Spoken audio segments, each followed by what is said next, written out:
Aloha and good afternoon. Thanks for joining us on this Monday. New at noon, we now know the cause of an explosion and a fire on a boat docked at Pier 36 last week Friday. Yeah, we've been waiting for this update. The incident injured 5 men, 2 of them critically, and they suffered severe burns and were rushed to the hospital for life-saving care.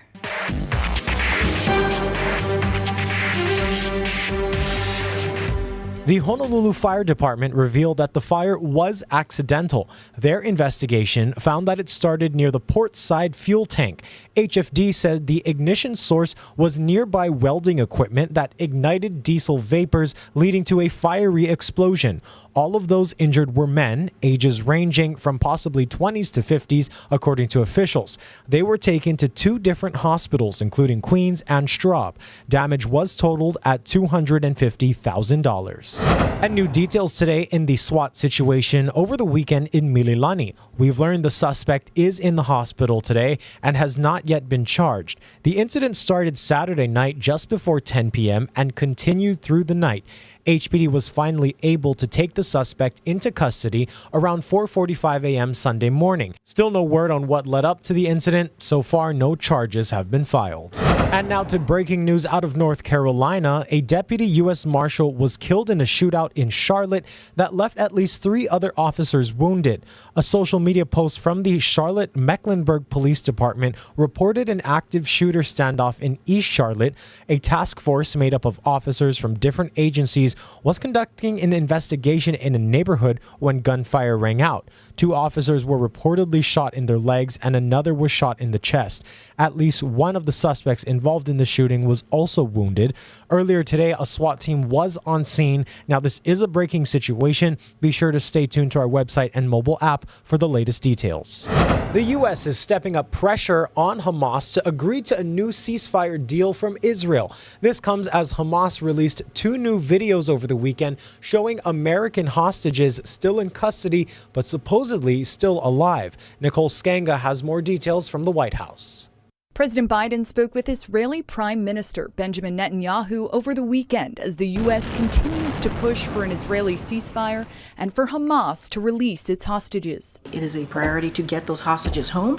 It is a priority to get to a ceasefire and is obviously a priority to get that all-important humanitarian aid into Gaza. The president dispatched Secretary of State Antony Blinken to the Middle East to work with partners on a potential ceasefire. We're addressing it, working on it together with partners throughout the region. Hamas leaders flew to Egypt to discuss the latest proposal from Israel, which includes the group releasing as many as 33 hostages in exchange for a pause in hostilities in Gaza. Hamas has before it a proposal that is extraordinarily generous on the part of Israel.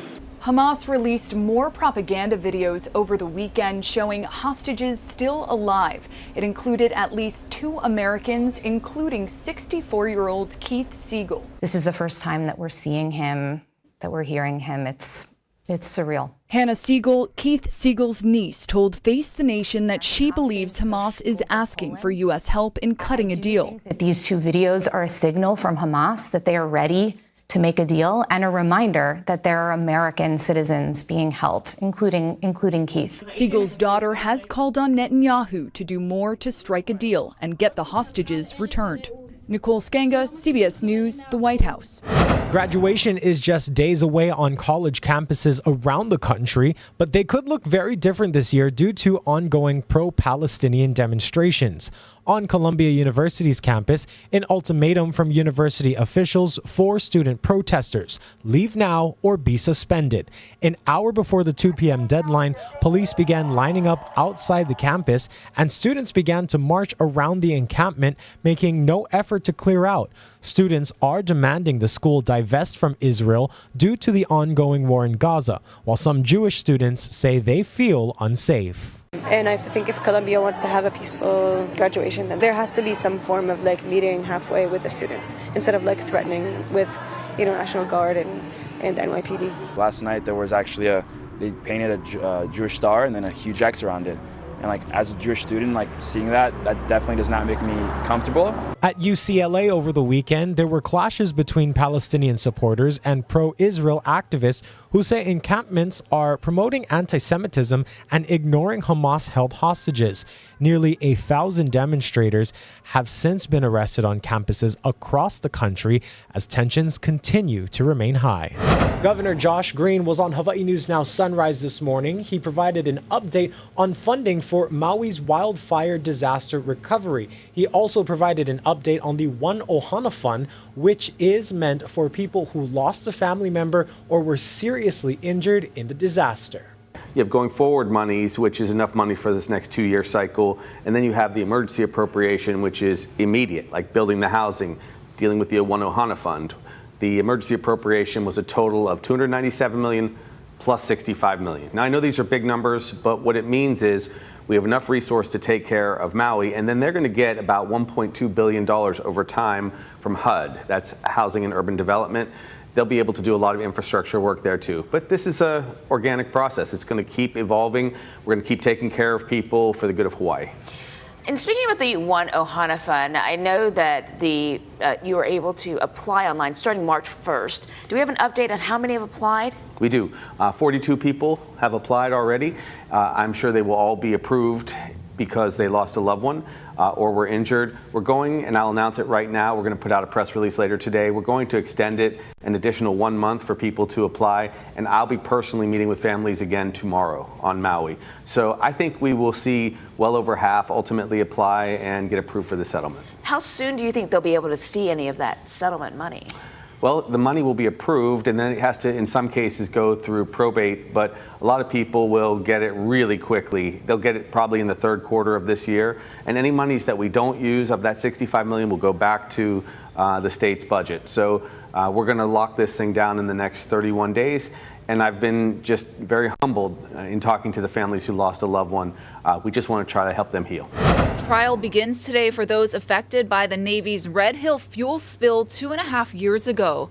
Supporters of the families rallied outside federal court this morning. The trial will determine how much complainants could receive in damages after the government admitted it was responsible for the tainted water crisis that sickened over 7,400 people. Our Eddie Dowd sat down with a few of the families. We spoke with 4 people who will be testifying in the case against the United States government over tainted water. There are 7,500 clients with 16 bellwether or lead plaintiffs. A Honolulu federal judge must decide how much plaintiffs could get in damages for their illnesses and medical bills. The upcoming trial is getting national attention, being featured over the weekend on 60 Minutes. Was anyone fired because of this? At the time that the accountability came through, we had officers that had already retired.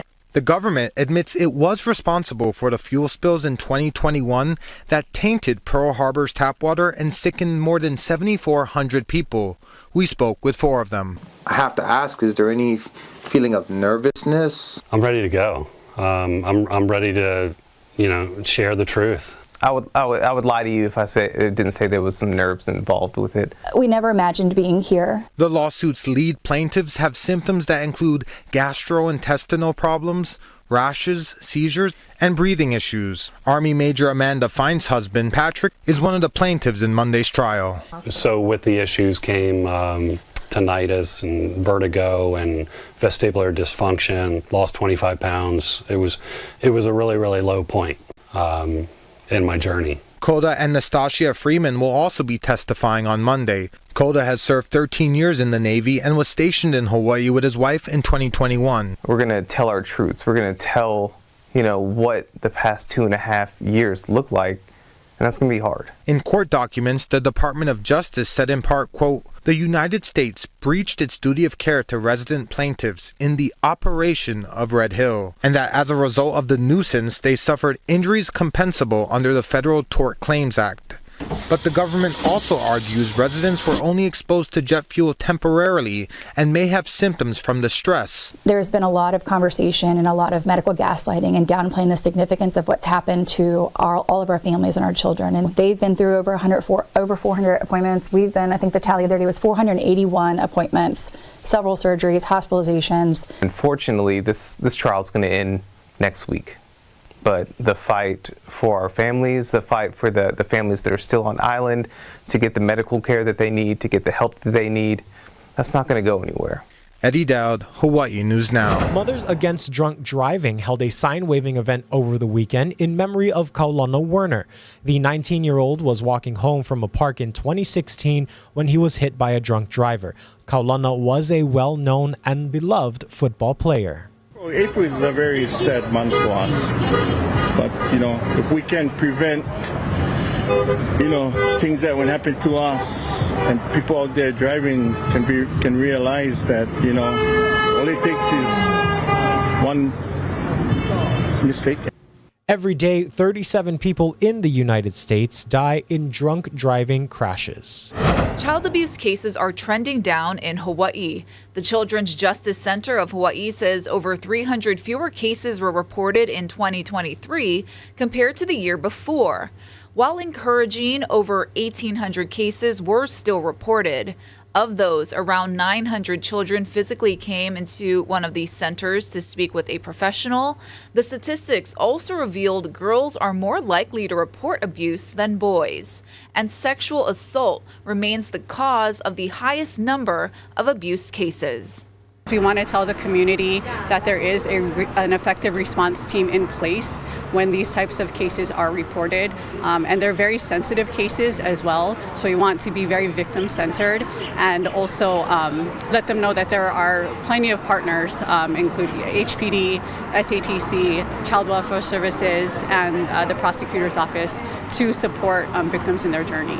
There are children's justice centers located in Kona, Maui, Hilo, Kauai, and on Oahu. For more information and resources, visit our website at hawaiinewsnow.com.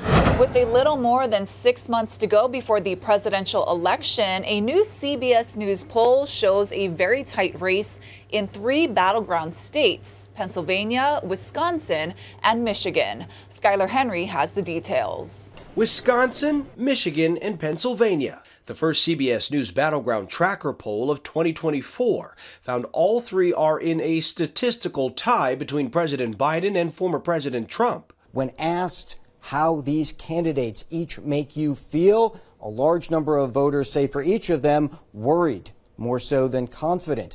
Both men have been visiting the 3 states, which Biden won in 2020, to share their views on the economy. We know the best way to build an economy is from the middle out and the bottom up. We will quickly rebuild the greatest economy in the history of the world. In all 3 states, 80% of voters say the economy is a major factor in their vote, and Trump has an early edge. In Pennsylvania, only 21% of registered voters said they think they would be financially better off if Biden is reelected, compared to 47% if Trump returns to office.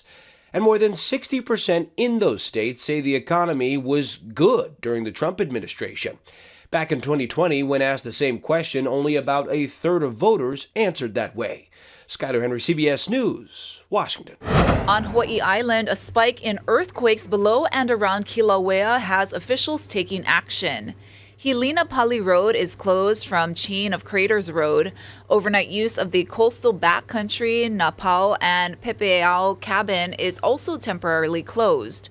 Kilauea is not erupting, but more seismic activity under the summit has been occurring. USGS says earthquakes have increased over the past month and really ramped up in recent days. This activity may not lead to an eruption in the near future, but researchers say it's possible. It's Small Business Week on Oahu. Casey Lund shows us how the city is working to connect business owners with help in financing, HR, marketing, and more. This is the Kaka'aka location off Queen Street, an excellent resource for small business owners, entrepreneurs who might not have an office space. They have some of these private cubicle offices that you can use, and a huge space here for co-working, a great place to network as well. And this is actually going to be the first location for one of the events that the city's Office of Economic Revitalization is hosting this week for Small Business Week Oahu. We're here with Kim Sparlin from the Office of Economic Revitalization, also Mike Ariola from the Small Business Administration, Deputy Director for the Hawaii District. First, I want to start with you, Kim. Tell us a little bit about the Oahu-centric version of Business Week. What do you want folks to know, and what's happening?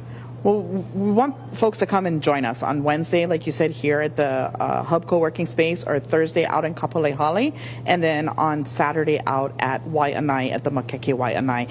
We want to help small business owners. We're here. We want to come to your community. If there's other communities you want us in, give us a call at 808-768-OBC. We're online at oahubusinessconnector.org. We've got live people that can help you. And really quickly before I get to Mike, that Oahu Business Connector, a really valuable tool. Incredible. You know, we saw that the more connected businesses are, the more successful they're going to be, and it can get really hard to know where all the resources are and what the cost is. And business owners are busy, and they're the supply manager, they're the security guard, they're the janitor. So we wanted to make it a little bit simpler and remove some of those pain points for them. Very good. And Mike Ariola with the Small Business Administration, tell us what you want folks to know. Of course, this isn't just Oahu Small Business Week; it's Small Business Week nationwide, and every day, as we said, Small Business Day, Small Business Week for you folks, right?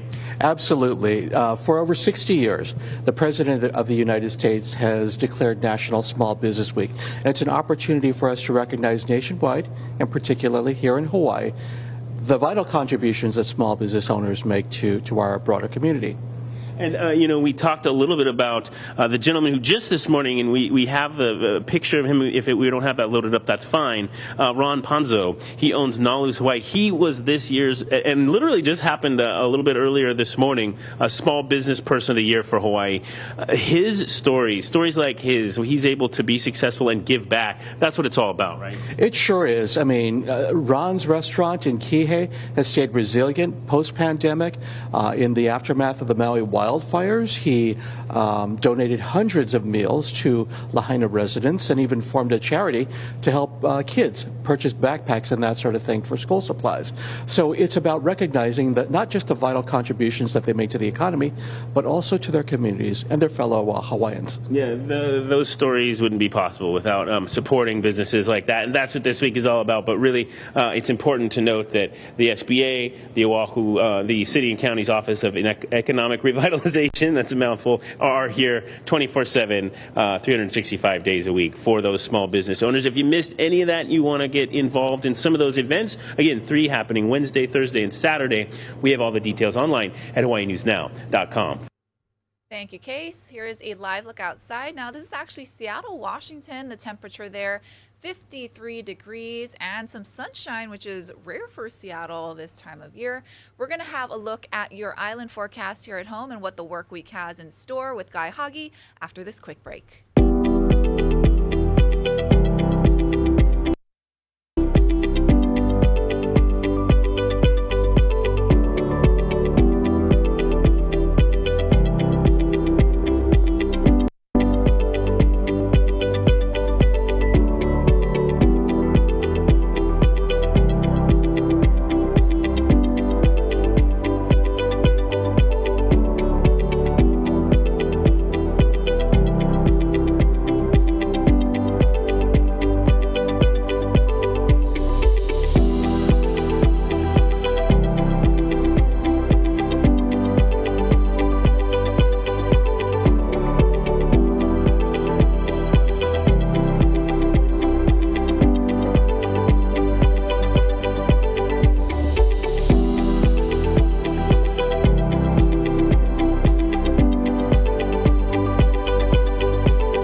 How's it on this Monday? The winds will be rather light today, tomorrow, and to some extent Wednesday. Stronger winds are actually due between Wednesday and Thursday, and that's when we'll likely see a few more showers, because take a look at this morning.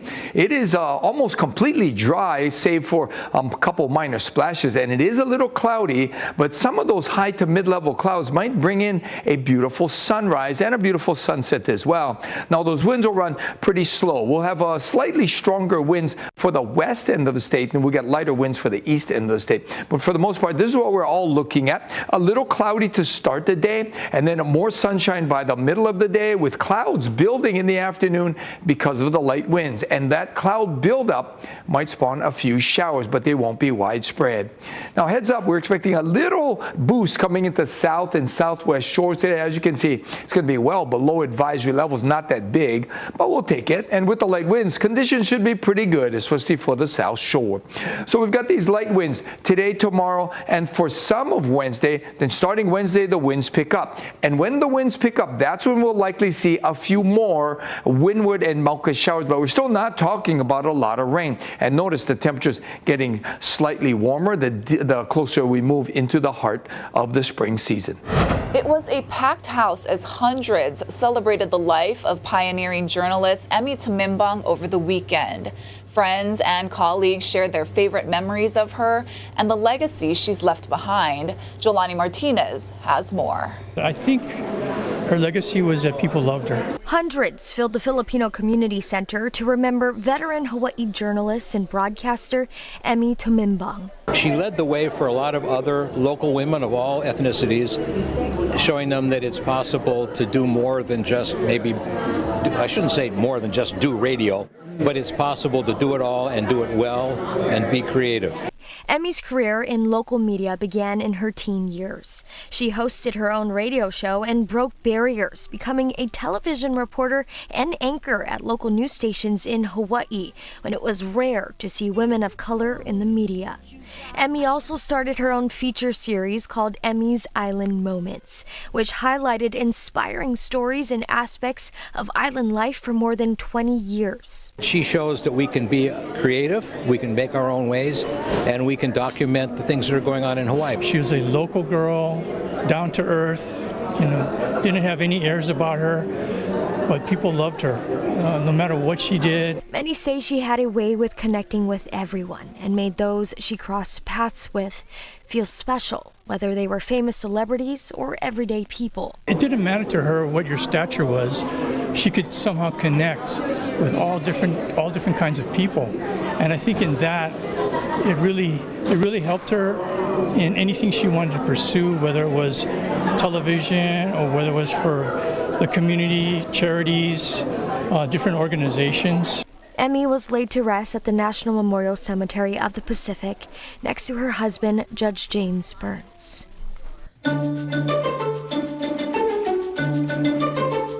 The White House Correspondents' Dinner was held over the weekend in Washington, D.C. It was a who's who of journalists, celebrities, and politicians, and even President Biden was there on hand. SNL's Colin Jost led the roasts of the president and his rival, former President Donald Trump, and other politicians. Nancy Cordes recaps the event from the White House. Yes, age is an issue. I'm a grown man running against a 6-year-old. President Biden traded policy points for zingers this weekend, poking fun at himself, the press, and his opponent, former President Donald Trump. Look, age is the only thing we have in common. My vice president actually endorses me. Since the first White House Correspondents' Dinner in 1921, the event has grown to include nearly 3,000 journalists, Washington officials, business leaders, and one comedy headliner. This year, it was Saturday Night Live's Colin Jost. He had age on his mind, too. I'm not saying both candidates are old, but Jimmy Carter is out there thinking, I could maybe win this thing. The dinner comes at a dangerous time for journalists overseas. Nearly 100 of them have been killed covering the war in Gaza.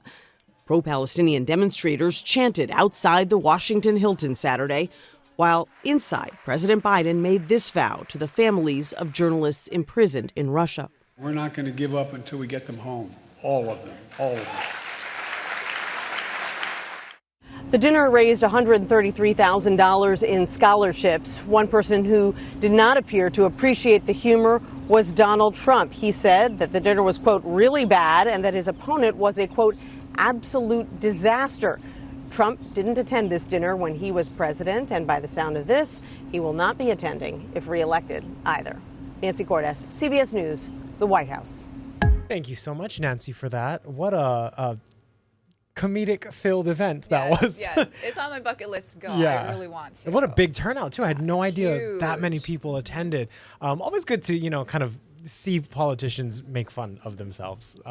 So thank you all so much for watching and sharing in the laughs. Have a great Monday.